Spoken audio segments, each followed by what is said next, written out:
What's up, everybody? Welcome back to RBL Weekly. It is week 16 of the 2024 season as we near the halfway point. I am the commissioner of the Roast Battle League, Pat Barker, joined as always by the host and creator of the Roast Battle, Brian Moses. And before we get into any league stuff this week, it was a really busy last 7 days for us. A lot of ups, a lot of downs. We launched a Patreon. It's going very, very well. If you're not on there, check it out. There's a lot of cool shit. We had our first roast writing workshop with Paige Wesley. A lot of great stuff. And also, we released the latest Mothership episode on YouTube. And that did not go great. It didn't go great, Pat.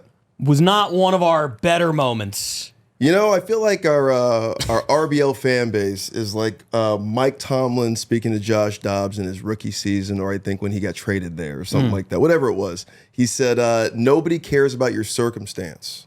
And I feel like that's always these guys.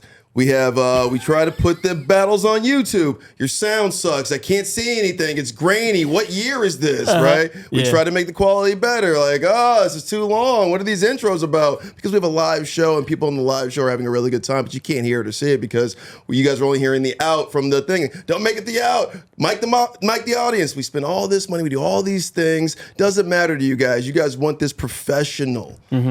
We hear you. We bent the knee. You're welcome. And the thing is, we got it professional. That's not even what the issue was this time. The issue was, to put it very bluntly, it is hard to do what we do with the type of content we have, which, by the way, comes from a place of love. But there's an algorithm, there's an AI robot going through all of the content to determine whether or not it is appropriate or not. And if you do not understand subtlety or nuance, as a robot wouldn't, it can kind of look like a different thing altogether. Yeah. Right? So we get a lot of like flags and a lot of them being like, yeah, this is not suitable for X, Y, or Z because we're talking about some pretty heavy stuff. So we thought, what if, and a lot of podcasts do this, by the way, it's not something we invented. If you listen to a lot of popular comedy podcasts, they are muting certain words.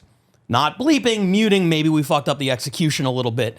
But the bottom line is we were like, all right, let's start, censoring a couple of the things just to kind of get past the algorithm so we can make money, so we can afford these cameras to make it all professional, which is what everybody wanted, and we could pay the cameramen and we could pay the battlers, we could do all this kind of stuff.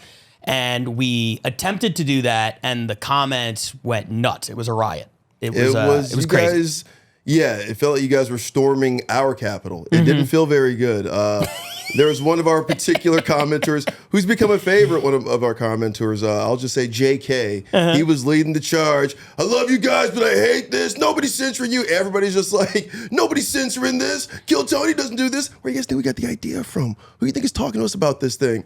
Oh, how your videos get more motion if it's in the green. You guys, this is why we get no motion online, is because we're saying all the wrong things that are being picked up. You can't say anything that we're saying. So that's why we have like 20,000 views here. We have a million views on one video.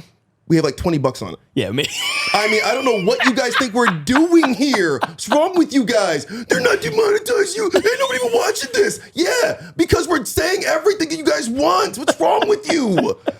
We're trying to help. We want to be better.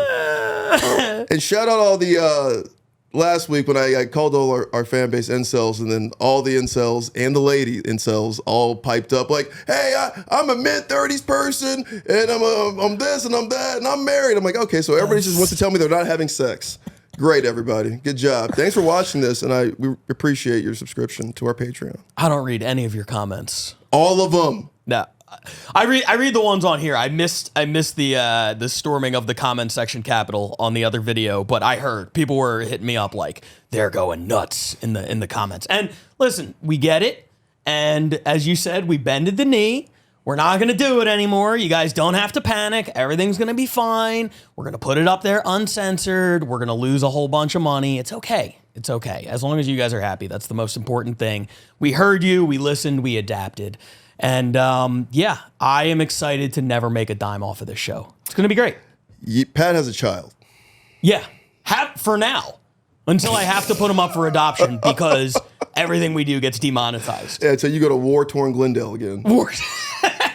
Dude, you don't know the half of it. We can't get into that. Yeah, The robots do not like when I badmouth Glendale. Oh man. So anyway, that was our week. If you want to support the show, if you're watching this and you're like, well, that is a shame, I would like to, buy a Happy Meal for Pat's kid or whatever, join the Patreon. It is legitimately, I really love the first week of shit that we have in there. There's a lot of bonus content and everything. The Netflix shows are dropping exclusively in there, so if you want to see that, like I said, the Writers Workshop, there's bonus podcasts, there's all sorts of cool shit. So if you want to support the show and you want to keep hearing the uncensored shit on YouTube, that's the way to do it. Jump in there, throw us a few bucks. It would be greatly appreciated. Okay, and that's the other thing. When you pitch the Patreon, there's like comments who are like, no, don't ask us to pay for anything. You don't have to. It's fine. It's fine. If you want to, great. If you don't, I understand.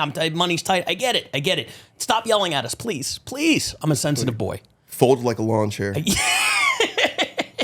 Yeah, the experiment did not last long. We're so weak. Yeah. There was no let's re-strategize and try to tweak the process. We were like, we give up. You guys, you won. Congratulations. And I think it's, without further ado, let's just jump into some battles. Let's get it. Get to the battles. These were ranked by the ranking committee. As always, shout out to Hall of Flame tier member on the Patreon, Megan DePontu, who was a guest ranker this week. Appreciate that. And if you want to do that, you join the Hall of Flame tier, and randomly I'm going to be selecting people to jump in and see kind of what this process is like. If you want to watch 15 or 16 battles from around the world and tell me what you think of them, that's how you do it. And we're going to start this episode this week. First of all, I love the intro we just had, and we're about to get into something that is amazing. It's hilarious. I'm so excited. It's a national holiday in Georgia today. The governor declared school is out for the week. I know it's summer, but whatever. Atlanta has arrived. Wow. Week 16, they have made the countdown.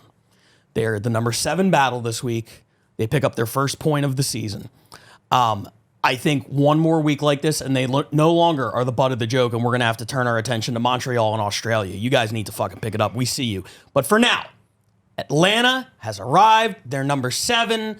We huddled with them recently. They said they're buying all these new cameras and new audience mics and everything like that. So the audio and video should be better than ever. And the battlers are starting to get it. And they filmed this battle with Shelly Gruenberg, who's my favorite from Atlanta. I've seen her battle a few times. She's undefeated this season, 4-0. She's great. And they send me this battle on the new cameras, and I just get the headline, Shelly Gruenberg versus AJ Cagle, and I'm so excited to see it. And then I click on it, and apparently with the new cameras, there was a setting they couldn't quite figure out. There's a very minor technical issue. I'm not going to spoil it for you, but if you're really into technology, you could probably figure it out. So without further ado, the Atlanta RBL debut, it is Shelly Gruenberg versus AJ Cagle. Here it is. Shelly always dresses like she's on a first date with a pedophile. I don't know if she chose that aesthetic because she's obsessed with bows or because she's trying to trick herself into believing she's not aging as rapidly as she is. Shelly's aging like a banana in a hot car, gross and quickly. First date with a pedophile. AJ, you know this isn't a date, right? There it is. AJ Cagle? More like AJ Bagel, because he is round, empty inside, and about to be cooked by a Jew.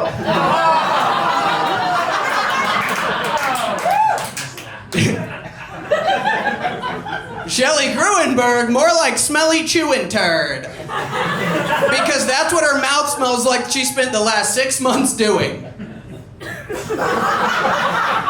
Thank you, Roseanne Barstool Sports. AJ Cagle's girlfriend is a cop, and you know she uses those handcuffs in the bedroom, right? To keep him from night-eating Little Debbies and compulsively masturbating. Yeah, but I know where she hides the key.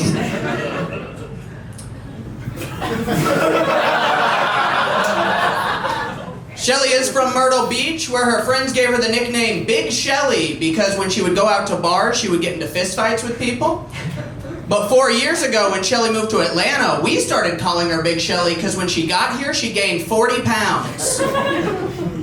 She's been working hard to lose the weight, though, guys. This past year, she joined a trampoline park where she was able to lose 60 pounds. Hey, Shelly, I had no idea getting fingered by high schoolers burned so many calories. And clearly, fingering high schoolers does not, you know? AJ, you're like a Kroger bag full of cocaine because you clog the toilet at open mics. Oh, thank you, Dolly Fartin. Okay. Shelly's day job is a teacher. And boy, let me tell you, if I had a teacher that looked like Shelly when I was growing up, I would not have wanted to fuck my teacher. Shelly teaches kids with special needs, which is kind of ironic because she looks like if a kid with special needs designed an American Girl doll. You can pull the string on her back and hear her signature catchphrase, "Can I have another hot dog?" Thank you, if Ted Cruz had a Hunter Biden. AJ has chubby little baby hands and a regular little baby penis. AJ, Kegel is a vaginal squeezing exercise, which is what you gotta do if you want to keep that slick little thing in there. Hell yes! Round one, let him hear it! I think a fun discovery I had during that round was that you guys kind of have the exact same face. And your bodies, not as different as I originally anticipated. Shelly wins the first round, but it's still anybody's game. Let's hear for second round. Battle, battle, battle, battle. Oh, you guys might know her as Shelly Gruenberg, but a lot of people actually call her the Chinese Zodiac because she has the face of the horse, the teeth of the rat, and the brain of the donkey. Oh, and the breath of the dog? She's a dog breath donkey brain woman. Oh my God, I'm a dog? Is that why you had that jar of peanut butter all over your crotch in the green room? Why did you lick it? Morbid curiosity. What does AJ stand for? Nothing. He lays down most of the time. Your name is Letters, which is funny because angry letters is what you write to keep the Little Mermaid white. Oh, that's the pot calling the kettle racist coming out of the mouth of Rebel Flag Wilson. Okay. Shelly used to work in a crab shack when she was in college, which is kind of funny because crab shack is what we call Shelly's underwear. Because rednecks think it's a classy place and it has crabs. Shelly's pussy stinks so bad they made her wear sweatpants when she worked at the water park.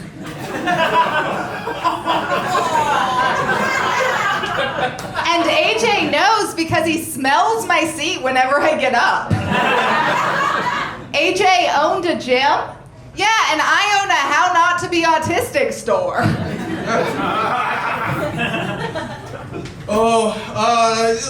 Yeah.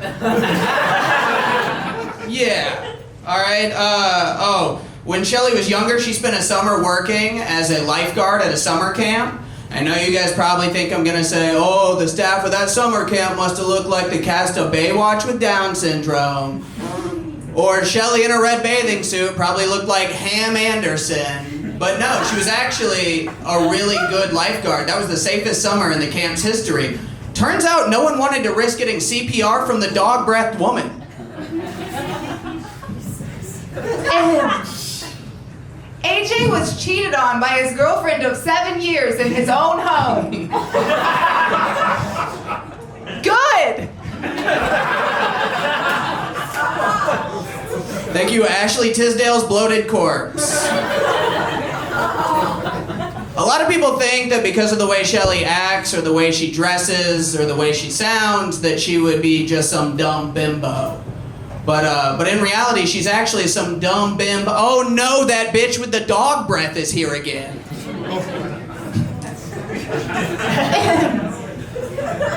Thank you, Cabbage Patch child of divorce.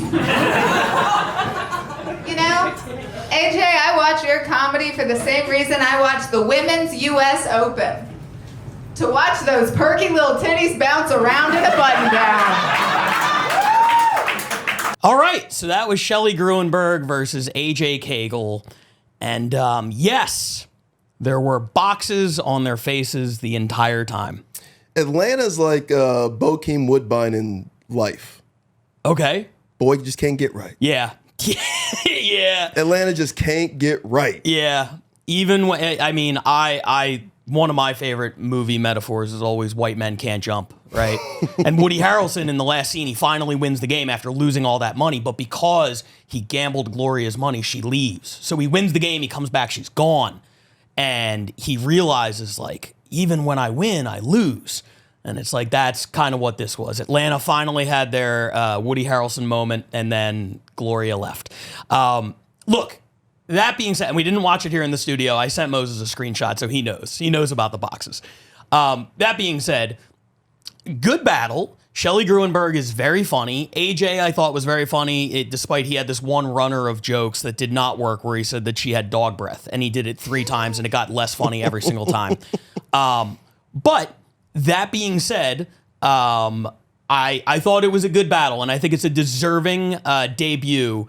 It's also the funniest possible outcome to have, after all this time, their first appearance be with the battlers having boxes over their face.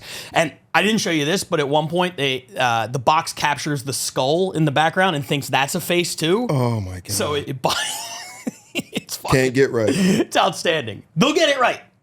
They will. I'm telling you, second half, Atlanta's coming.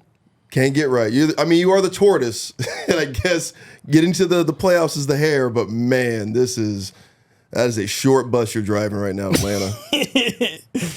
I'm so happy that they made it and that the boxes were there. I hit them up. I was like, "Do you guys have a copy without the boxes?" And they were like, "Absolutely not." So, all right. Here we go. But shout out to them. Shout out to Shelley Gruenberg, who is legitimately having a great season, 4-0 now, and she wins the first Atlanta battle to make RBL Weekly. So, off the schneid. Yes, congratulations. And like I said before, Montreal and Australia, 3 points apiece. Woo, buddy! You better hope Atlanta doesn't have a top 5 battle next week, or else you guys are in the basement. So everybody is on notice. Those 3 cities, get it together. On the hot seat, the commission. You're all on notice. Let's keep it moving right now with the number 6 battle, and we're going to go international for this one. This comes to us from Barcelona. Maybe the most consistent Barcelona performer over the past 2 seasons, James Regal, who helps run the show out there. He has a number of appearances. I believe this is his 5th or 6th RBL Weekly appearance overall across 2 seasons, which ranks among the best. He's very, very good. And he's going up against a new battler. This was my first time seeing her. Very entertaining, very fun. Her name is Paula. This is James Regal versus Paula. Here it is. Okay, so ladies and gentlemen, putting the bomb in Bombay, this is Paula. Paula is very skinny, or as they say back in her hometown, extremely obese. Paula is so small and skinny, she was sex trafficked here by carrier pigeon.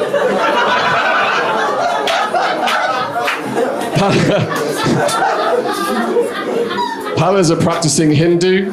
She's not Sikh. Apart from after every meal, of course.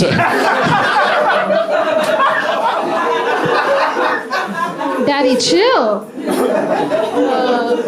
James is a teacher, a comedian, a professional, a PR professional, a host, a showrunner. That's like 5 guys in one, exactly like the orgies he participates in. They're the best ones. So speaking of orgies, Paula is pretty promiscuous. She told me she dates multiple men at once. She told me the name Paula means nature, but the 12 guys she sucked off last night tells me it's short for chupala. Holy shit. Paula really likes Italian guys. When she meets up with them, she asks them if they believe in karma. and then they come all over her face. Now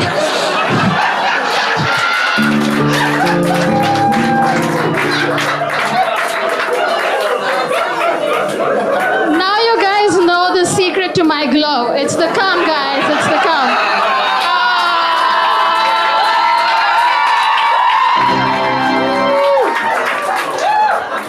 That's the first cum you've ever given back. Sorry, continue. That was unnecessary. Probably. James is divorced, but he has a new girlfriend. They met on a comedy dating show that he produces for quote-unquote horny singles.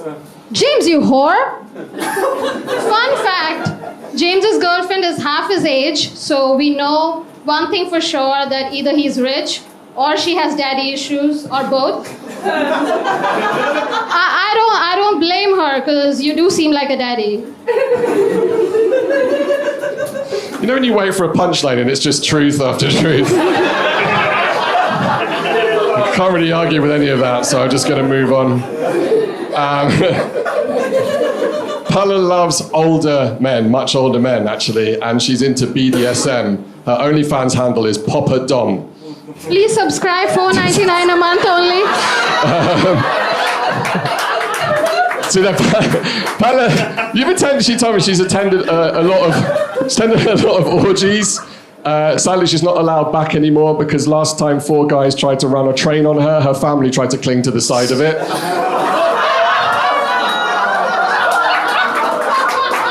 Oh, shit. That's probably true. James is half British, half Jewish, and okay.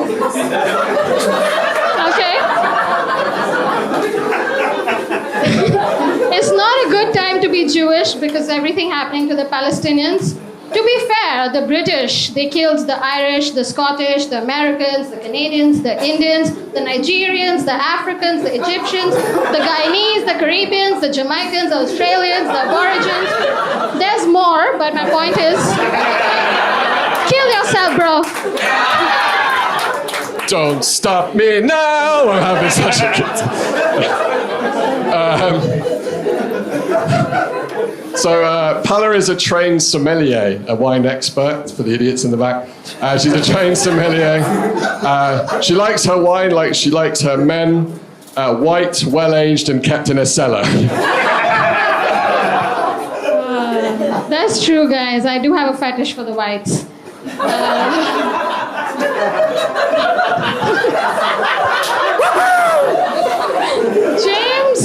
James right here, he has 4 younger half-siblings and his solo show is called People Pleaser. So James, how does it feel to be the least loved child in the family? And I can summarize James's comedy by this quote from the Bible. James chapter 4 verse 9.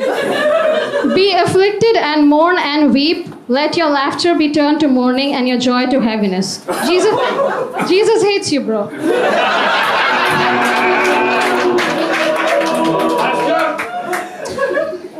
All right, well,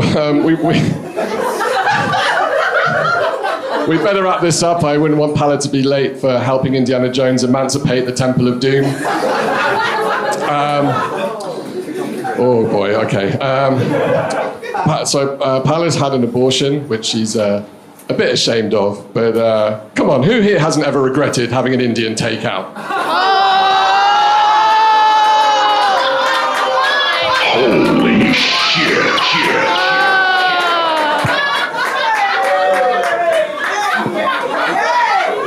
Hey, I love a little deli belly, you know?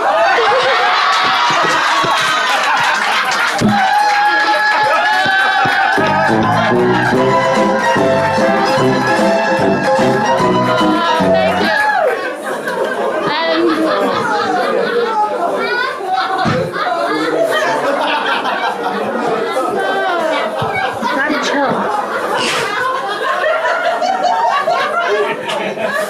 So angry I didn't think of that one. Despite being Jewish, James actually practices Buddhism, which makes sense because James and the Dalai Lama have something in common. They both like young children. These jokes about who I date are getting so old, I'm starting to not want to have sex with him. So there it was, the number 6 battle this week from Barcelona, James Regal versus Paula. As always, we do not watch and react to the first 3 battles here in the studio, but I did want to shout out James Regal. Very rarely do I watch 15 battles and then remember a joke from any of them. He had this joke about his opponent, she's Indian, and she had an abortion. And he had this great joke where the punchline was Indian takeout. Meaning like the abort. I fucked it up, but you guys just saw it. It was one of the better abortion jokes I've ever. I love when there's a topic that's been done 100,000 times and somebody hits one where you're like, never heard that one before. Nice. Yeah. Shout out James. Yeah, James, great job. And Paula was a lot of fun. Rolled with all the punches, had some great shit herself. So that was the number 6 battle this week. Barcelona picks up 2 points in the International West Division. But they remain behind the number 1 seed in the International West, one of last season's playoff teams. I'm talking about Scotland. Scotland picks up 3 points this week with their number 5 battle. This happened a couple weeks ago over in Edinburgh. This is Paul McDaniel versus Amanda Dwyer. Here it is. Hiya. Fuck this bitch. Amanda has anxiety, depression, OCD, ADHD, and premenstrual dysphoric disorder. So yeah, her comedy's a right laugh. She's a female comedian. Well done. And someone came up to her after a gig and said, "We don't usually find women funny, but we really enjoyed Maisie Adam." Amanda recently did a charity gig for Gaza. She took to the stage and showed us all what real bombing looks like. Amanda's face is so hostile and unwelcoming that FIFA asked it to host the next World Cup.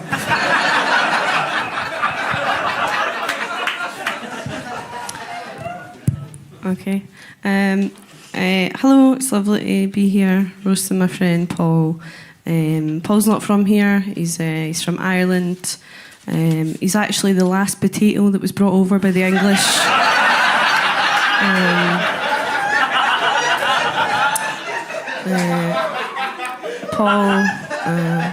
Paul's obsessed with cats. It's just sad. He's got a wee cat, Millie. She's cute. She's always been an indoor cat because Paul wanted to make sure he took her virginity.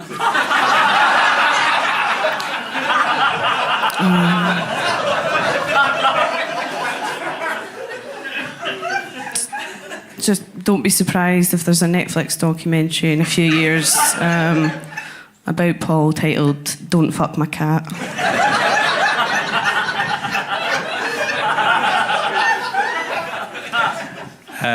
People might look at Amanda and think, "Oh, she looks like a fucking nightmare." Or she looks like a cow, but there's a whole other side to her, she's also a shit mother.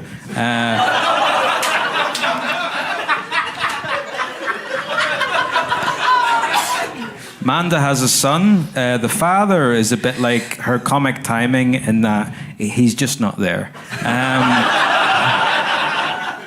Amanda always wears AirPods because it drowns out her wanker of a son. And Amanda's son, he pretends to be American sometimes, which is quite fitting because, she was not able to have him aborted.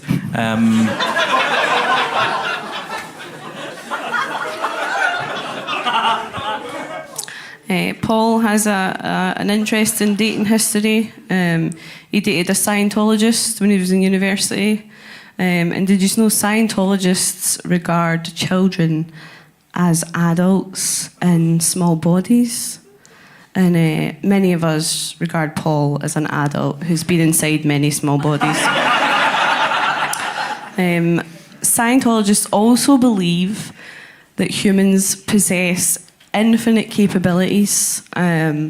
She had to dump Paul because he was making her question her faith because he wasn't incapable of finishing a crossword puzzle. Paul's engaged now. Okay. To a woman real life women, because it's still illegal to marry your own cat. And Paul proposed on holiday after they'd had some bad fish at a restaurant and his girlfriend was feeling a bit down. Paul didn't mind because he's used to the taste of bad fish. So he regularly kisses his cat on the mouth.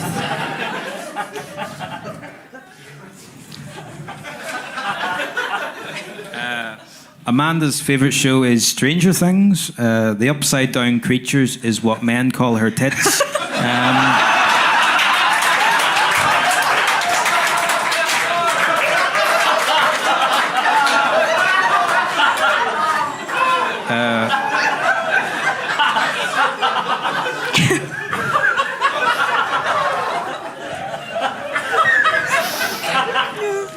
Amanda is a teacher.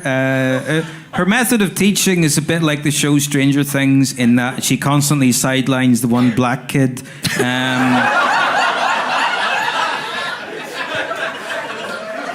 She's been in a lot of bad relationships. I'm not surprised you seem difficult. Her first boyfriend was unable to get it up because of, you recently got your hair cut, Amanda. Doesn't it look great, everyone? Yeah. No, but seriously, her hair is a bit like her comedy. It's okay, but the fringe makes you look bad.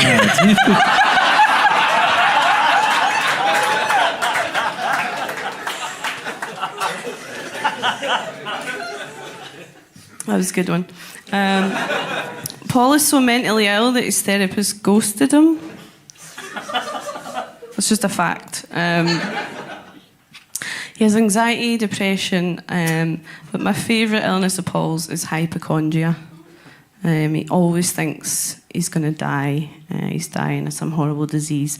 And when you look like patient zero of every horrible infectious disease in the world, it'd be quite hard to think otherwise. Paul once went to the doctors convinced that he had mad cow disease. Mind that? The chances of a human getting mad cow disease is actually less than 1 in a million. Do you really expect to be that lucky again? After you've clearly won the genetic lottery?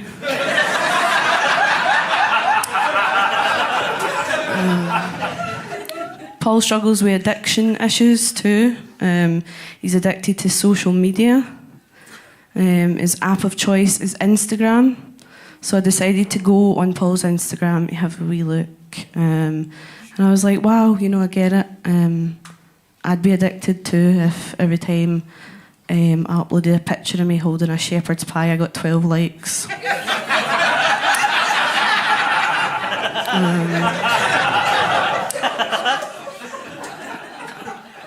His partner actually wishes he was addicted to ketamine, because at least it'd be a wee bit more interesting. Amanda took her sister to a 1975 gig. That's not it. Her sister fell and suffered permanent brain damage at the gig. That's what you get for liking shit music. No, Amanda's actually a hero. As a child, she stopped her cousin from drowning when she took her head off. Fuck. When she took her foot off her head. That was a good joke. Amanda has intrusive thoughts. Loads of intrusive thoughts run through her head. She's a paedophile. She's gonna kill her child. She's a shit comedian. She's a horrible person. All that, and she has intrusive thoughts as well. It's just terrible. Her therapist recommends she plays with soft toys, like her boyfriend's cock.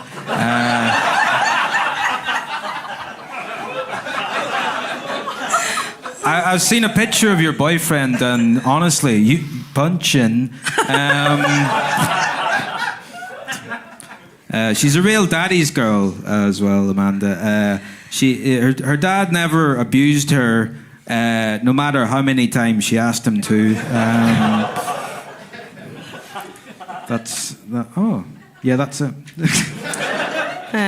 Okay, Paul hasn't always wanted to be a comedian. He wanted to be an actor. He tried acting. He even auditioned to be the Milky Bar Kid. He never got it because he's 45. And he's only allowed chocolate on birthdays and Easter. So, Paul's parents divorced when he was young. He learned that his parents were going to get divorced when he was pretending to be asleep in their bed and heard them chatting. Probably still be together if you hadn't cock-blocked your dad for 8 years and he had to fuck his secretary. I was in Rome last week, and I went to the famous tourist attraction, the Pantheon. I saw the world's largest unsupported dome.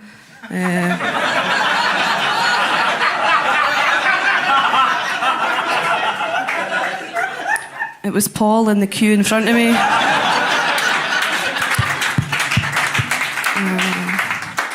And finally, Paul is terrified of global warming in case his head hatches open. So that was the number 5 battle this week. Paul McDaniel, Amanda Dwyer having a great battle over in Scotland. A lot of fun stuff.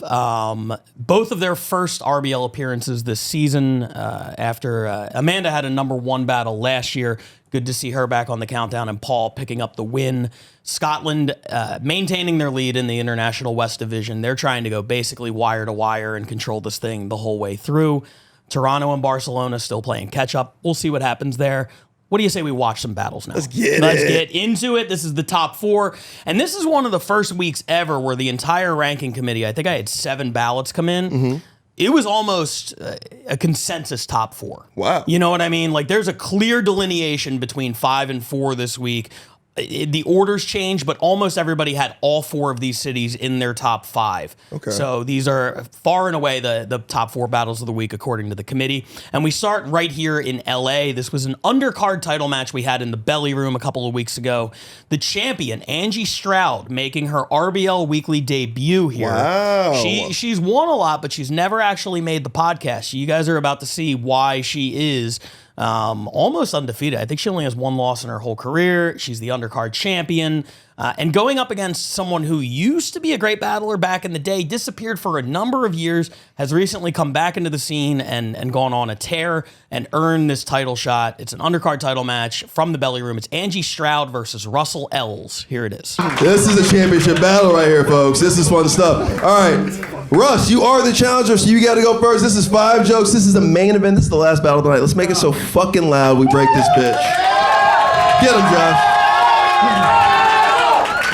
Championship! Let's roll! Yeah. All right. Angie's mixed. Her dad is black, which means her mom is fat. Angie's so bad at being black. When she saw Black Panther, she was like, well, kinda, whatever.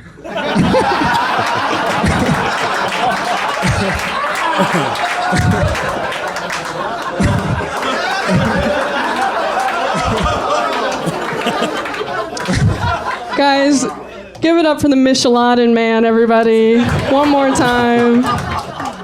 Russell is Mexican, but has a white voice. His mouth actually has gringovitis. Yeah, there's a little plaque on his teeth that says whites only. All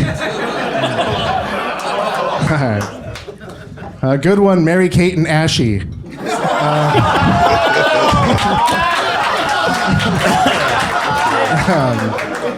Yeah. Angie does yoga daily, which it's actually the blackest thing about her, because her favorite pose is downward facing on the pavement.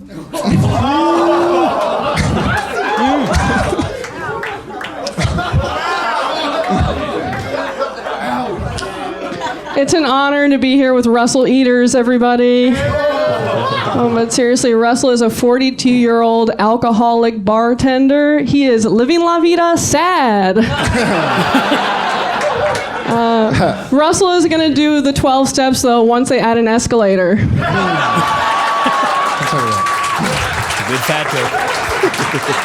I'll tell you what, though. If Angie was a drink at my bar, I'd send her back for being flat.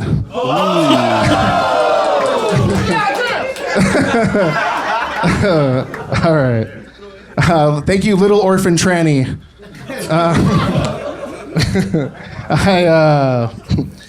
Ever since everyone always says that Angie reminds them of the new live action Little Mermaid because she's black and smells like fish. Yeah, I might be flat, but Russell's bosom has enough leches for the both of us. I think about trace, to be exact.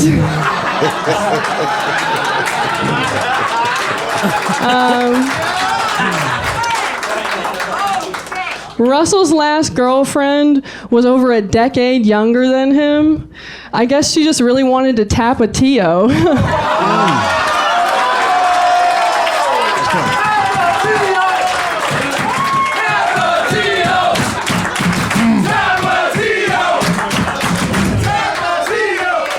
I don't even know what joke are we on? This is the last joke? It's 5? Okay. 4? 4. Shit. He's on the ropes right now. All right. Angie looks like she doesn't arch her back during doggy style.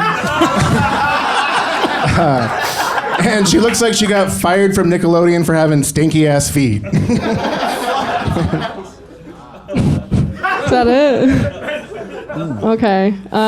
Russell got stabbed by his ex-girlfriend.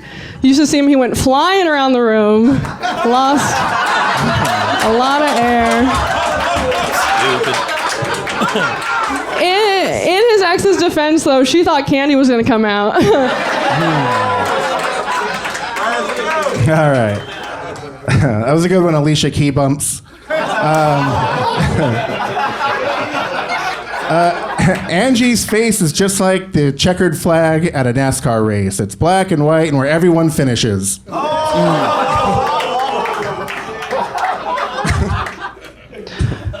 Russell looks like if Chaz Bono got his parts from Home Depot. Seriously, he's a DIY guy with DUIs that's going to DIE. That was like some Snoop Dogg shit at the end there. Yeah, solid battle. Number 4 this week, Angie versus Russell. Some big moments. The Tapatio is a fucking fantastic joke. I really liked Russell's closer as well, the checkered flag. But honestly, I think that he lost so much of his swag throughout the battle. He started off so strong. His first turn was great, and then the Mary-Kate Enache, and then he just started looking at his hand a lot. Lost track of what joke it was, and when she hit him with the Tapatio, there was way too much dead time where he was trying to figure out what his next move was. And I think just as much as anything, that's what cost him. He came out the gate swinging. I mean, those first 2 jokes might have put somebody else on their ass. She kind of stayed in the pocket. I think her first couple jokes were just kind of like jabs, right? Feeling them out a little bit, even feeling the audience out. I mean, I remember watching that battle being like, uh-oh, we might have a new champion at the end of this. Mm-hmm. But then she had a lot of combos, a lot of fat jokes that coupled with some race jokes, with the piñata or the busting that, he's a balloon, but in her defense, she thought candy was gonna fall out, which is like, he's fat, but he's also Mexican. So I thought she had some great joke structure, some great the jokes she chose to use, I guess. Mm-hmm. And just staying in the pocket was really good. My favorite part was her dad was there. Oh yeah, I met her dad afterwards. Yeah. Funny dude, but he was funny because he was just like, man, they called my girl fat. I was like, when do they call her fat? Well, because you normally, it's a black joke and a. Oh, I thought he was saying they called Angie, his daughter. Oh, no. Yeah. Called his wife. His girl. My bad. Yeah. I mean, that'd be wild. Yeah. I'm like, yeah, that's your daughter, so not your girl. But yeah, I get you what you mean. Yeah. So your father. I don't even think about that. Yeah. Man, he was a character. He's great. Yeah. You can see where she gets it from. For sure.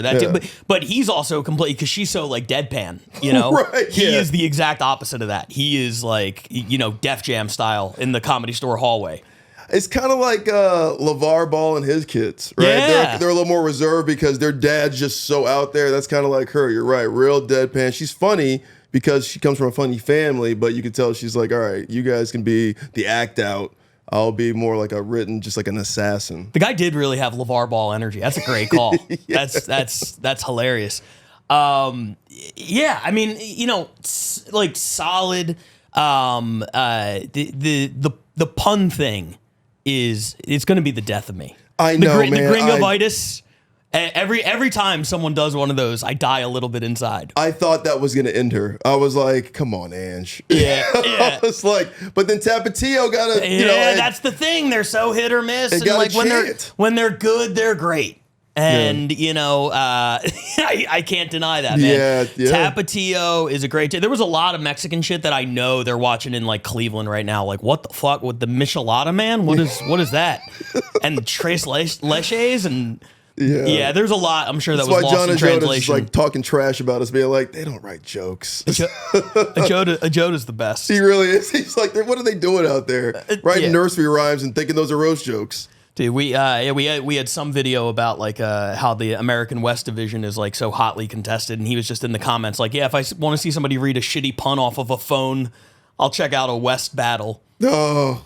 And then Stonick came in there trying to be like, I'm like, all right, I would like to see Jeff Stonick and John Ajota. It would be great. By the way, shout out to Jeff Stonick. Won the Denver tournament the other night. Did he really? Yes. Beat Phil Corridor in the finals. 5-0 this season, tied for the best record in the RBL. So congratulations to Jeff Stonick on winning that Denver tournament. Jeff Stonick beat an autistic black man. Typical in Colorado. Let's keep it moving to the number 3 battle of the week. No, that story is very tragic. Yeah, you should be laughing about very sad right now. Let's go to New York City, the home of John Ajota, the home of the first place American East team. New York on top of that division, and they are doing it the same way they did it last season. Consistency. They're on the countdown most weeks in sort of that 3 to 5 position. They're in the number 3 spot again this week. Always have really solid battles this week, no exception. This is, I would say, a dark horse for MVP at this point. Oh. Andrew Manning. Hey. Just killed it at the Comedy Mothership last month. This battle, spoiler alert, he goes to 4-0 on the season. It's another countdown RBL Weekly appearance for him, and he's going up against one of the best last season. She played for Austin. This year, she is on the New York roster. I'm talking about Holly Johnston.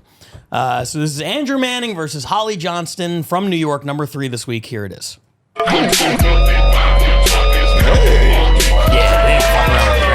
Okay, Holly, your face looks plastic, but not in a you fixed it way.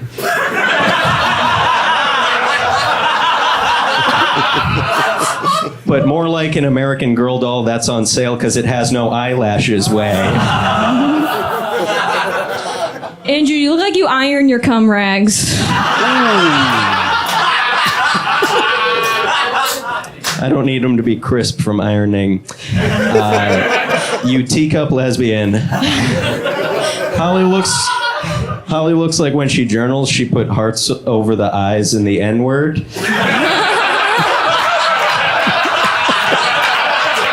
Tonight she's gonna be like, if I had to describe my opponent's shirt.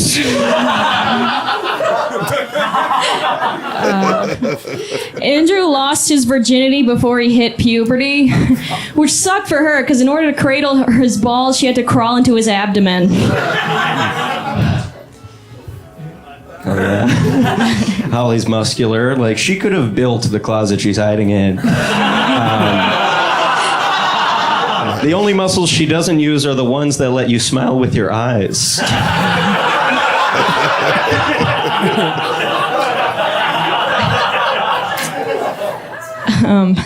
Andrew works at a store that sells security equipment. His best-selling item is the toilet cam he sells in his apartment after work. Oh, shit. They're buyers. Oh, you nondescript child bride. How do you look like both the Disney princess and the rat who sewed her dress? That's really good. Damn, that guy's good. Andrew used to be addicted to video games. He looked like the only video game he was addicted to was Ukulele Hero.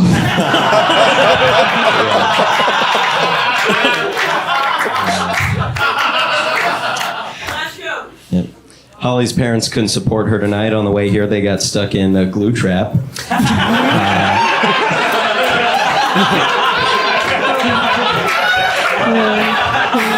Holly loves dick cheese, I assume. Seems perfect for somebody who's half mouse, half slut. Andrew's dad is an engineer. The invention Andrew's most proud of inventing is gluing his pocket pussy to his Roomba. Help, Andrew, I'm stuck in the corner again.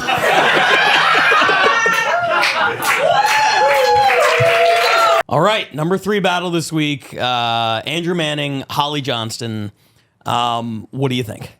I'm going to say it. New York has my favorite style of battling. Which is? I mean, even when they're reading, it could be a phone, it could be their book. I just know I'm going to hear something sinister and below the surface. Mm-hmm. It's like Mike Lawrence started this thing out there with like really going below the surface when you're writing your jokes. Yeah. Which could just be like a New York thing anyway. But man, I learned something about the other person, and then it's that essence thing that you like so much that I've adopted now. Is like I just love when I can see a joke or hear a joke, and I can look at that person like, man, that is you. Yeah. I mean, that half mouse person, he's so good at getting below the surface, and just like with such succinct economy of words, unlike this analysis I'm having right now. One of the, some of the people when they rank the battles just give me the numbers. And some people give a little bit of feedback for everything. And one of the pieces of feedback I got was, I would have never looked at Holly Johnston and thought she looked like a mouse or a rat, and now I can't unsee it. And I want to hear 50 more jokes about it. Yeah, Stuart Little or Ratatouille. Yeah, for sure. Or Bobby Altoff battling her ex-husband. Oh, yeah, I just discovered who Bobby Altoff was. It was a nice run not knowing who that person was. Yeah. Up until like a couple weeks ago. And then I watched the videos. I'm like, I don't get it. Too old. Yeah, she's out here. Yeah, she sure is. But really solid. I actually thought that was pretty even. I didn't think either one had. Andrew might have had a slight lead until the end. I loved her pocket pussy on a Roomba thing. Those last two, I mean, like, exploded the room. Yeah, it was a slow building battle. I thought halfway through, I was like, all right, this is decent. And then the last couple really kind of like took it over the edge in terms of like battle quality. In terms of who won, Andrew did get the W. I think it's. John Ajota, if the face of your city is going to be Andrew Manning, if he's going to be in the MVP discussion and just blatantly reading the shit out of a book, you need to sit him down. Uh-oh. You got to talk to your boy. You got to huddle up with Andrew and be like, yo, you're embarrassing us because I'm over here talking shit online about them reading off phones and then you're reading out of a book. We can't have that. You got to, pull him aside. That's all I'm saying. It could just be a flex that he's just like showing everybody he can read. That could be too. He is the son of an engineer. And obviously he doesn't need to do that. He went to the mothership, didn't read anything, and fucking crushed it. Yeah. So. And by the way, Holly Johnston, welcome back. Old Austin champion. Now she's running something out in Boston or the Massachusetts area. Worcester, something like that. Yeah. Yeah. But man, welcome back. Her writing style is so fun. I feel like she's an East Coaster who kind of adopted that Southern style to kind of adapt down there, but now she's back to this East Coast thing. And those last two jokes are like some of the best jokes we've heard all season. Yeah, it was great. A lot of fun. Really good number 3 battle from New York. They pick up 5 more points. Will that be enough to win the week for them, or is Chicago still to come on the countdown? We will find out. They're not number 2, I'll tell you that much. That comes to us from the Bay Area. A lot of talk about the Bay Area recently. They talked a lot of trash on us, and then they asked us to send up a bunch of battlers to give them number 2 battles every week. It's an interesting trap that we fell into.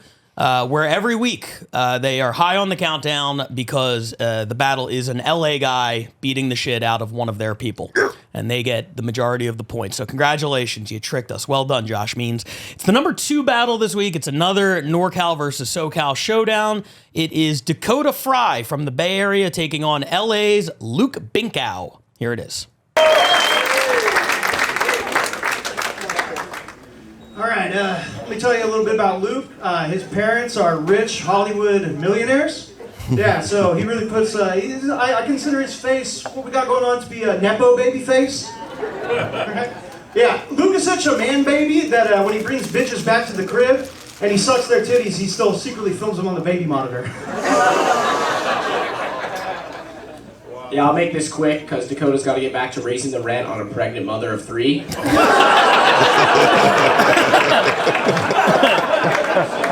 My money stay up.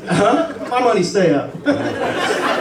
Nice. Doesn't Dakota look like a genie that would come out of a bottle of Pepsi? Yeah, and instead of granting you 3 wishes, he just gives you 3 underage girls' Snapchats.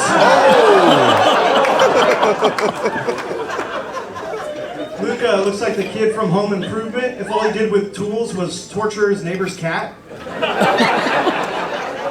Thank you, Pablo Escobar Mitzvah. Yeah, his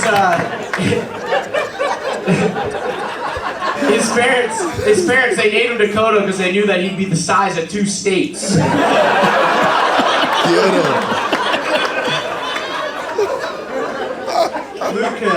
Luke hates Star Wars because a guy choking him with force and saying, "Luke, I am your father," reminds him when he got raped by his dad. Yeah, he calls his dad's dick the silver spoon because he was born with it in his mouth. Yeah. Fight back, Dakota.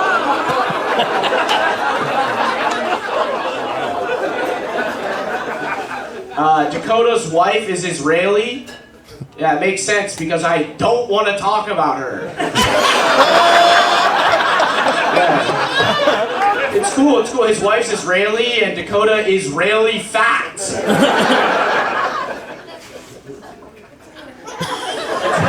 Alright, that's true.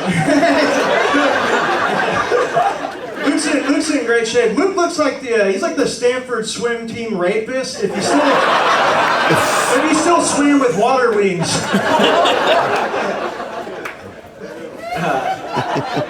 Dakota was heavily addicted to painkillers. Yeah, he wasn't trying to get addicted, but it was just the last snack that was in the house.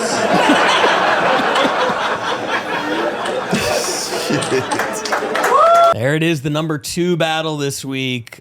Non-stop punches from Luke Binkow and Dakota Fry, by the way, because I have a feeling we're going to talk about Luke in a minute here, but Dakota Fry, I think that's his 3rd battle of the season on here already, maybe even 4th.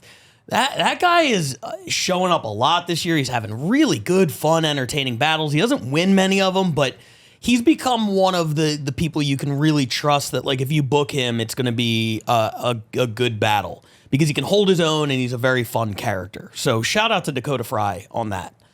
Yeah, Dakota's like the Dominique Wilkins of this season, right? Like, he doesn't really win a lot of those dunk contests, but he's in every one of the historic ones, you know what I mean? So he's always on the countdown, never winning, but he's always there, like, putting up a good fight. You're right about that. But let's get into Binkow. Yeah, Neat got robbed on the first one, by the way. He should have beat Jordan on the first one. I know when I saw Binkow in the number 2 spot, I was like, I am going to turn the floor over to you because this is one of your guys, right? You have a handful of guys, 5 to 10 probably across the world that I hear their name and I'm like, that's a Brian Moses guy. You have been preaching the choir of Luke Binkow for a while now. He only has 1 loss in his career. He was the undercard champion. He lost it to Angie Stroud. But other than that, undefeated, goes up to the Bay Area, does a great job. It's the first time we've seen him on this podcast this season. First time you've had a chance to talk about him. What do you love about this kid? Now look, and I hope he's watching this, but yeah, he looks like that rapper Ian. And he's got that Ian energy. You know, he's got a swag about him. He's a cool, rich white kid. And he just has great jokes, man. I just love where he goes with them. He's got a New York style about him because he does go a little bit beneath the surface. And I was fucking drinking with a couple of roast battlers last night at this show, man. This is the hardest thing I've ever done. I think I'm still fucking drunk. Let's talk about it real quick because I think you're doing great today. Man. I don't think you need to be doing this right now. Woo. But you headlined a show last night where the idea was they line up shots on stage and you do new jokes. Is it new jokes? You do new jokes, and if they don't work, you take a shot. But you flipped it and you were like, I'm going to take a shot if they do work, which the audience was like, we're going to make sure that they all work. I mean, it was 15 minutes. Everybody else was doing 5. I went at the end. I didn't bump anybody, because I hated that as a young comic. So I was like, I'll go at the end of this thing when everybody's hammered. So I go at the end of this thing at like 11 o'clock. And then because everybody was such a fan and so into it, it was like, well, I don't want to be the only guy not drinking. So I just said, all right, every time you guys like a joke, I'll drink. And then it was just like... And then you had a good set. Dude, which is a I didn't know if nightmare. it was like, it wasn't even a set. We were just having a great time in there, and it was just drinking and everybody hooting and hollering. And I was like, oh my God, I just took like 8 shots in under 15 minutes. I need to get the fuck out of here. Yeah, people were telling you 10. 10 in 15 minutes is wild. I shouldn't be alive. It's kind of like the Will Chamberlain 20,000 women thing, where you're like, you start doing some math and you're like, I'm skeptical.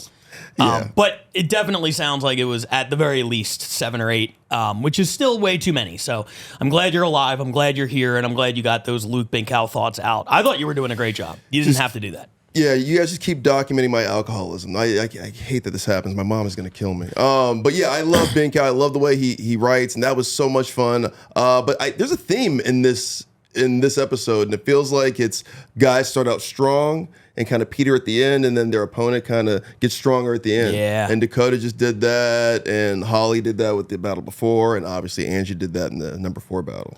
Yeah. I think there's also a theme, which is like this youth movement.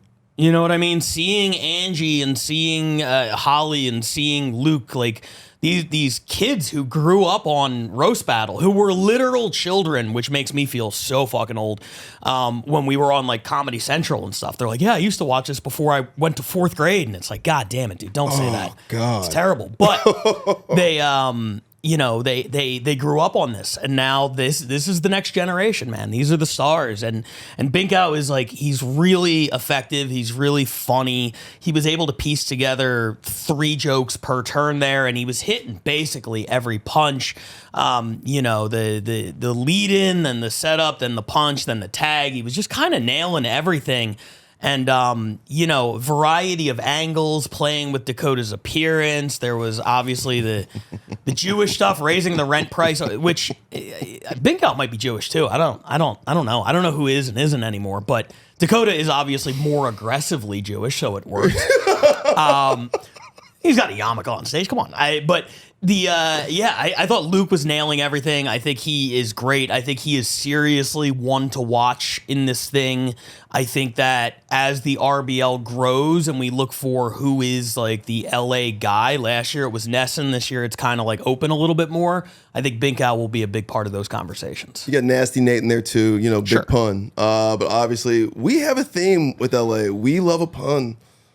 Pablo Escobar Mitzvah. Yeah, you know what? He had, and we talked about this on the Writers Workshop, which is available right now on the main event and Hall of Flame level tiers on the Patreon. We talked about this where it's like, somebody asked in the chat, like, how do you get away with a riskier joke in terms of the length of the joke or the style or the subject matter? And what we said was, you have to build trust with the audience first. You have to do jokes that get laughs. They have to know that you're funny. They have to trust you, and then you can kind of get away with anything. Pablo Escobar Mitzvah, I didn't even process that it was a pun because I was so on board with everything that Luke did in the first turn that by the time he got to the second, I was like, I'm sold. Whatever you want to do, I think it's great. Whereas if somebody else had done it, I might have been like, oh, here we fucking go again. Mm-hmm. So be funny, and then you can get away with anything. And by the way, as far as puns go, it's a pretty good one. Exactly. Pretty good one. Tapatio and Pablo Escobar Mitzvah. Yeah. Stroud and Binkow. That's... Watch out, Nate. Watch out, Nate. I'm not anti-pun. I'm anti-bad pun. You're anti-Nate. That's not true. He better hope that's not true because I'm judging his title match on Tuesday. So, no, love Nate, love him to death. But there's a difference between a good pun and a bad pun. That's all I'll say. He has both. Good I got pun. Hit personally with a couple of each. Yeah. And your good ones are incredible. And don't let him turn you against me. No, you're don't right. let that happen. Yeah, you guys got to stay together. Yeah, for sure. You balding whites. Well, let's get into the number 1 battle this week. And this was, I believe, the first consensus number 1 of the season. 7 ballots. Every single ballot had this battle at number 1. It was clear cut. It features, in my opinion, the front runner for MVP in the league at this point. I'm talking about Max Sorich. I'm talking about Chicago. I'm talking about a 3-round title match between the guy who has put Chicago on his back so far this season, Max Sorich, the champion, just won the tournament, going up against a guy making his 2024 debut, one of their biggest hitters in 2023, Brandon Kiefer. This is a 3-round battle. It is really good, really fun. You're going to love it. It's number 1. Here it is. Hell yeah. Give it up for Roast Battle, everybody. And your judges. Hell yeah. Curtis is here. What's up, Curtis? Curtis books the Laugh Factory, one of the greatest clubs in the city. Books some of the best comedians in the city. Curtis, this is Max, all right? You're never going to see him again.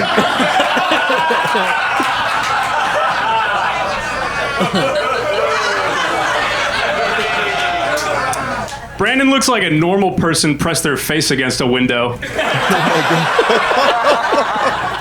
What's the difference between Max and the cicadas?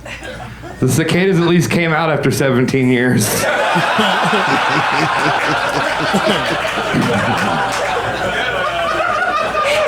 Watch it there. I'm gonna fall sober like an asshole.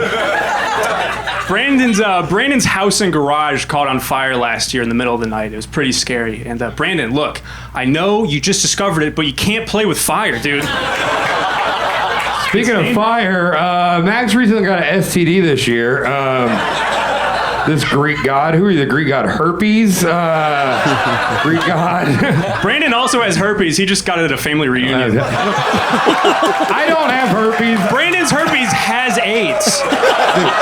Your name is Max Sore Itch, all right? Like, you should do something more subtle, like Dick Blister or something, you know? And I don't have herpes. I would never fuck your girlfriend. Dude, you look like the Mucinex monster fuck Miss Doubtfire. You're disgusting, dude. I'm glad you got your first girlfriend this year. What'd you get her after she couldn't find love on the spectrum? Brandon, you're such a greasy guy. There's enough dirt under your fingernails to fill the hole your ex-wife left in you. Hey, look. All I know is you got herpes, and then soon after got a girlfriend who I hope also had herpes. Did you guys meet on one of those STD things? You know, the dating apps? What is it? ChristianTingle.com? Hey, Brandon, dude, cool headband. What? Dude, save some pussy for the rest of your soccer team. By the time, every time Brandon puts on his headband, an angel gets a DUI. By the time you get to my age, you can't wear a headband, buddy. Like, I'll tell you right now, you look like the kind of guy that would invite your girlfriend to a barcade and not let her play anything. If you want prizes, you'd keep them. You know, like, I bet you take her to the fair just so you and that guy can try to guess her weight. Yeah, one more. All right, you guys know Animorphs? Like when the animal starts transitioning to human?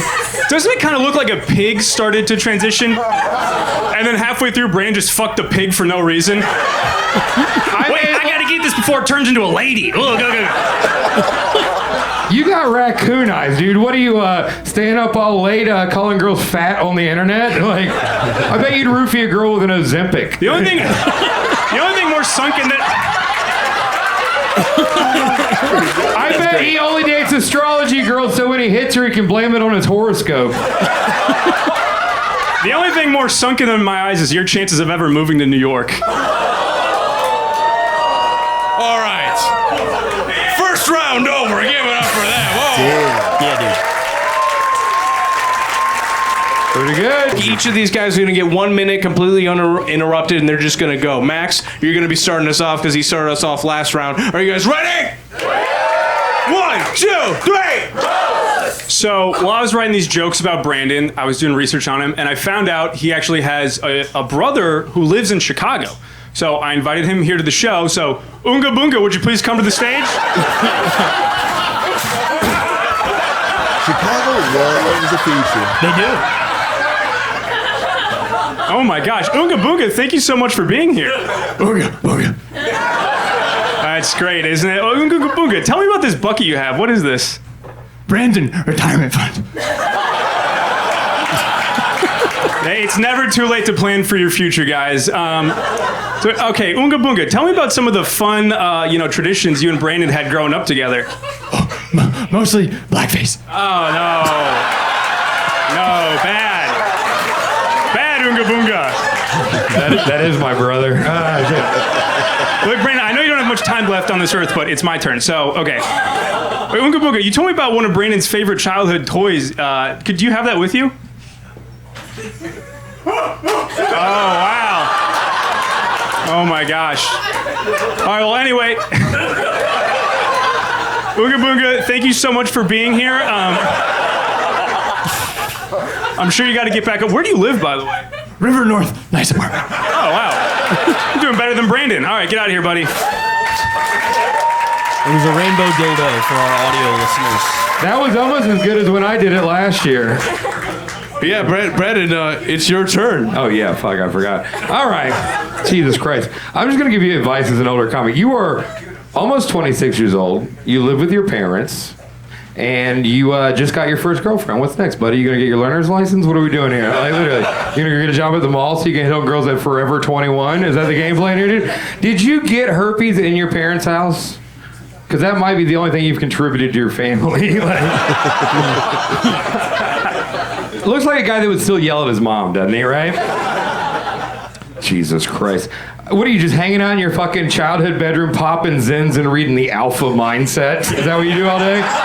I bet he brings girls and like talks to girls on dates like, what do you bring to the table at his parents' table? Like, yeah. You go through your yearbook and call those numbers in the back of the girls that said keep in touch, right?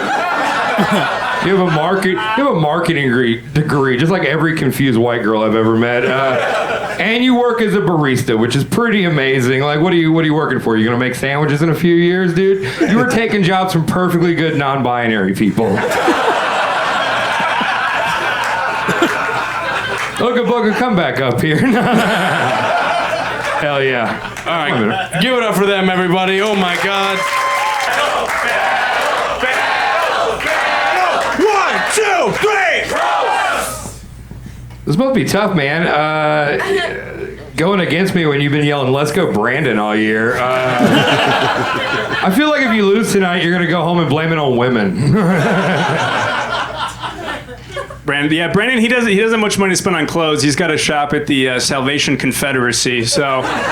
You look like you'd wear a sweater around your fucking shoulders on Easter, dude. Like, yeah. And then if he gets wild and hot, he'll tie it around his waist. What are you going to tell me, crypto? What is it called, Bitcoin that you sell? Brandon's dating a Gen Z girl now, which is pretty sick. But, she, Crazy that I'm better at getting girls your age than you are. She identifies as a hoagie sexual, and that's where someone is sexually attracted to things that look like half-eaten sandwiches. Wow. I'm glad. You know, Max makes all his money selling All Lives Matter cornhole boards. You're my biggest customer, dude. Yeah. I got to support your comedy somehow, buddy. Like... Yeah, literally. You look like a guy that has yelled the N-word at a pickleball. Brandon, like I said, he got divorced last year, and I don't know about you guys, but I take one look at him and I'm like, oh man, it's not even affecting him, huh? Wow. He still has a jawline. It's not like he shaves his beard to look like he has one. Whoa. Whoa. Jesus Good for Christ. him. Jesus Christ. Wow. See, here's the fun part. Yeah.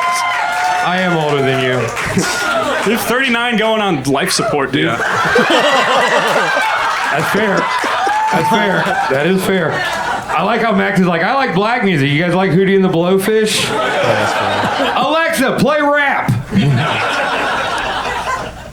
Brandon likes to hang out on his porch stroking a shotgun just in case his daughter comes home with a college degree. Or with Max. Literally, people think I'm racist, but this is the new racist. You know what I mean? Like, this is the guy who would actually join the Klan and get kicked out for what they said, not being chill. All right, like. Brandon mentioned that I live with my parents, which, you know, I'd rather live with my parents than have to live with his choices. Oh, okay. My choices. This is pretty good. I've seen Max yell at Mexicans to go back to Africa. This is so fun. This is going to be such a great story at your funeral in 3 years. This is going to be a riot, dude. In his free time, Brandon likes to hang out at the U.S.-Mexico border, stopping immigrants from coming in unless they solve his 3 riddles. Pretty good. Every time I hear you talk, I'm like, let me hear what Jordan Peterson said this week. Let me guess, Ben Shapiro and Tucker Carlson had some big takes, huh, buddy? Brandon Kiefer has a tattoo on his chest that says, "Those who sacrifice liberty for security deserve neither." Fucking watch out, liberals. This guy's coming. You have a wolf on your thigh, all right? What do you have on your pussy, all right? Brandon's got a tattoo on his ass that says, "Tips are appreciated." That's true. That is true. That is 100% true. I don't want to do this one yet. You look like the kind of guy that goes to a strip club by himself just to be mean to the women. You guys know Hidden Valley Ranch? Well, the valley is actually hidden in Brandon's mouth between his 2 front teeth. My teeth touch more than your parents do, all right? Both of my parents are alive. Okay. But you're dead to them. You know... You got...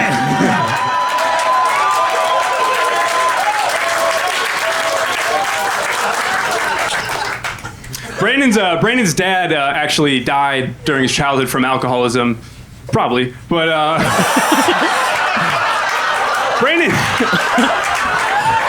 Brandon's dad was a Southern gentleman. He went by the name Psoriasis. You're saying I'm racist? That's pretty good. I gotta be honest, this is the racist guy. You know what he did during Juneteenth? Which he calls Obama's birthday, by the way.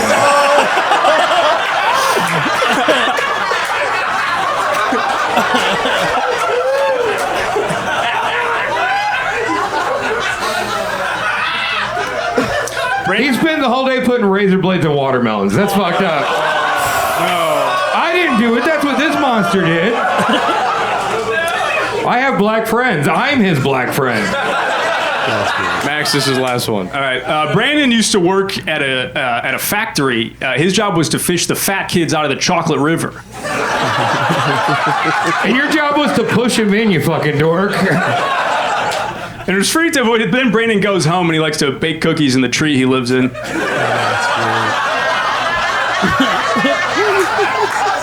Oh, I'm able to get my own tree? You gotta wait for your dad to build yours. Like. All right, give it up for that, everybody. Oh my God. Jesus Christ. That might be my favorite battle of the year. It's I tried to count when I watched it. I watched it 2 different times before I came in here, and what I had was roughly 10 jokes apiece in the first round. They both kind of punted the second round in a way. Right. And then 18 jokes apiece in the third. Apiece? Roughly, yes. Dude. Because Max would do a setup to a joke that was funny and had a punchline, and then he would get cut off by Brandon, and then he would do the second part of the joke after that. I counted roughly 18 apiece in the third round alone, which is like absolutely just a staggering number. And the wherewithal to remember even your material, because you're going so far off script at that point, you don't remember what you still have, what you don't. I guarantee you, in the first round, they're pulling jokes from their third just to fill out the first, and now you got to pull jokes from your extra stash to fill out the third. My God, it's unreal. I would show that first and third round to anybody who wants to roast battle. That's kind of how you do it. I mean, Brandon comes out the gate just murking this guy's whole career. Like, hey, best club in town booker. This is a new comic you've never met, and you're never going to see him again. Dude, that's how we're opening this? Yep. Then, and Brandon has a style of cutting people off, right? He's a brawler, right? He's pushing you to the edge of the ring a little bit because he's kind of cutting you off. But man, Max had he was in his bag, dude. Yeah. He was in his fucking bag. Max Sorich, salute, bro. That was well done. And Kiefer, you're obviously a favorite of ours and a personal favorite of mine. We're boys a little bit. But man, that's how you guys do it. Off top of the dome a little bit, written stuff, one-upping each other. I mean, the written stuff is there. Chicago loves a feature. They love a prop or a person to come on stage. That they did kind of punt the second round, but man, just written-wise and just being in the moment-wise, I don't think I've ever seen anything like it. That was a lot of fun. First and third rounds were just absolutely fucking incredible. I'm blown away and I'm impressed. I'll throw this out there. We don't often talk about who wins and loses because it doesn't matter for the purposes of this, but because it was a title match, the judges 3-2 voted for Brandon Kiefer. Brandon Kiefer is the new Chicago champion. That impacts a couple things. Obviously, in the Chicago scene, he's the champ. Max Sorich falls to 4-2 on the season, and he's definitely going to be in the MVP conversations and everything like that. And we'll talk about that in a minute. But he falls to 4-2, and on a battle that I think you could easily argue either way. Yeah, absolutely. Yeah, I think there's an argument that he should be 5-1. Even if you say he's 4-2, that's one of the best losses you can take. If you're going to take one, that's the way to do it. This is why that stuff is arbitrary. Honestly, yeah, that could go back and forth, but if we're just talking about the match, that was a heavyweight match, and Sorich really, really stood up to the challenge that was Brandon Kiefer, albeit I hear he lost, but I'm just impressed. He's had an MVP type season, and that performance, just watching the way he had to deflect a veteran and a hell of a comic and a hell of a roast battler and a hell of a roast writer like Brandon Kiefer, and his style of just like the thing he did to JP Puthenbeetle at it was Evan Warner at the Mothership, like that's quintessential Kiefer. He's bullying you. He knows he's got better jokes. He's confident, right? And you just got to see all of Kiefer was in his bag. But Max was walking him down, dude.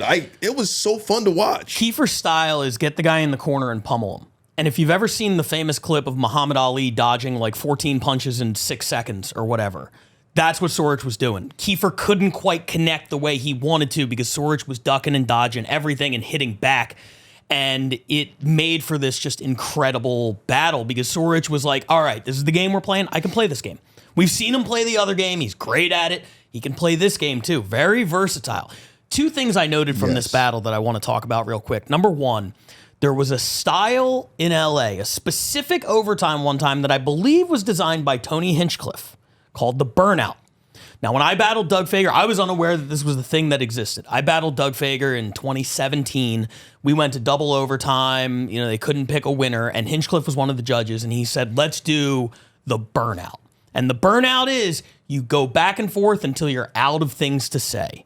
And I have never been more terrified on stage. I cheated in the burnout. As soon as like my second or third thing got a big pop, I like dropped the mic. I did a throat slash. I was like, it's over. I was trying to manifest, this has to be over now because I don't want to keep going here. You know what I mean? I'm not comfortable with it. It's so scary. The idea that they did 18 jokes apiece in the third round alone is terrifying. And like props to them for keeping it entertaining the whole way through. The other thing I want to say about Max Sorich, we talk about how Shalaka invented the style of this so-and-so is such and such, right? Max, I'm not going to give him credit with inventing the concept of sarcasm. But he did this when he battled Michelle Davey earlier in the season. And he was like, Michelle is like, single and she lives alone and she never had a boyfriend and she has 3 cats. And I know what you're all thinking. No way. And then he did it here again where he's like, yo, Brandon, cool headband, bro. Like, God, the art of sarcasm, for whatever reason, has never been utilized that effectively as a weapon in roast battle that I've ever seen. Watching thousands of battles, the act of just being like, what a cool dude. And Max fucking nails it every time. So congratulations on that. Let's talk about him as the MVP candidate. He's up to 30 RBL points on the season. Damn. Chicago has... that's a typo on the graphic that we're going to see in a minute. Chicago has, I believe, 50.5 right now, which means Max is single-handedly responsible for 60% of their points on the season. We said last week, John Luna took the lead with 24, and he tied Shalaka Kurup's record. Sorich just blew past both of them. 30 points in a season. It's absolutely unheard of. He has every battle is like on the countdown. Cleveland's number one battle this year was because he went up there and he battled Tabitha Jones up there. I would say last year Chicago and New York both had this thing, but especially Chicago, the depth of talent, right? Where you didn't know who's the best in Chicago. You would have 8 or 9 names that you could put up there. Eric Emerson, Katie Kincaid, Kiefer, Tito, Leah Kajanian, Matthew Mitchell. There were a whole bunch. This year, it feels almost like LeBron on the early Cavs teams, where Soric is just like carrying this roster, like trying to get them to the playoffs. It's really insane to see. Yeah. What you said earlier about he's versatile, that's kind of what Chicago is. Like, Kiefer has a distinct style, but he still can be versatile. He can do a punch. He can do a setup punch. He can bring a character on. Like, they have bags, and they have deep bags, right? Where New York style is clearly they're better writers than everybody, and they're confident and smarmy about it. We like to play around. We're act out people. We're punny people. But Chicago can kind of do everybody, right? They can even do awesome, some of the buzzwordy stuff they do down there. But what I just watched and witnessed with Max and Kiefer, I feel like that is Chicago with Katie and Tito and Eric and Greco and the rest of them. They're very versatile. That's a scary city. It is. It's a scary city. It really, really is. And well-deserved number one battle this week. In contention, certainly, for Battle of the Year. To me, personally, I'm only one vote. This jumps Soric to the front of the line in terms of MVP voting. I know Heather Keith has a lot of juice behind her. 5-0, and all of her opponents were super tough because they were mostly in the Netflix festival, and we're doing those on Patreon. No RBL points out of that. That's not her fault. Right. She had great battles. She could easily have those points as well. And the only Austin battle she had this year was number one. It got 7 points with Jack Timmons. So they have both had absolutely insane seasons. Hard to argue against either of them.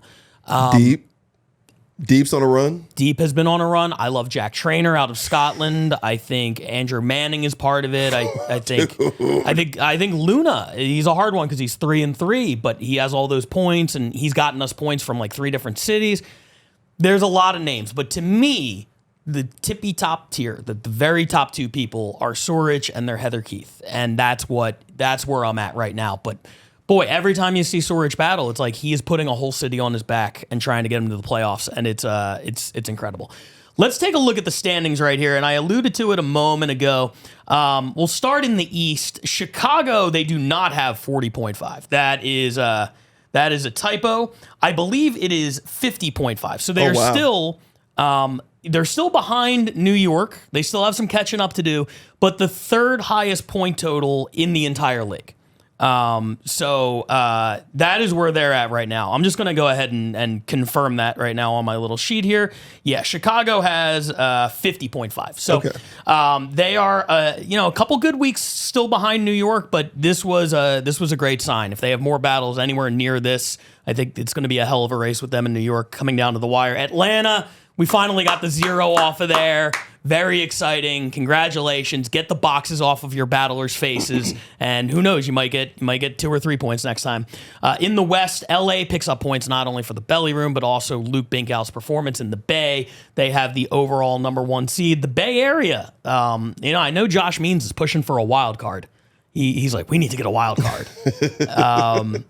And I don't blame them. They're doing great work up there, and they're still pretty far behind. But anything can happen. Denver's incredible run is halted this week. They don't make the countdown, but they've had a great last couple months. And then going over to the international division, not a whole lot of movement there. In the West, Scotland picks up 3 points, Barcelona 2. And in the East, everything remains as is. Nobody gets any points there. Manchester remains on top. Any thoughts about the standings? What jumps out to you? And then we'll get out of here. Everybody's got points now. Congratulations. What week are we in? 16. 16. Took 16 weeks, but everybody's off the schneid. Oh man, Chicago, welcome back. Yeah. Always, when Chicago makes an appearance, boy, do they. I'll say this. I think Chicago's peak might be the highest in the league. When Chicago, early, the first 5 or 6 weeks of this season with the tournament and everything they had, I feel like they are pretty much untouchable when they have their best possible outcome. So they gotta get back into that a little bit more. You know, they gotta get the Katies and the Erics and all those kind of people battling more, and then they can, because New York is throwing all of their best people into main events every week. Dude, they're badass. Yeah, they are not here to fuck around. It's going to be a hell of a race. I'm excited to see it, and congrats to Atlanta. Yeah.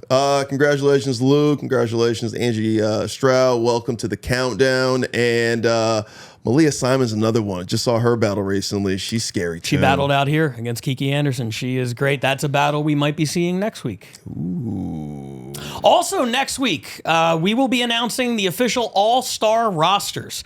First ever RBL All-Star Game is taking place on July 21st at the Comedy Mothership. 5 battles on the night.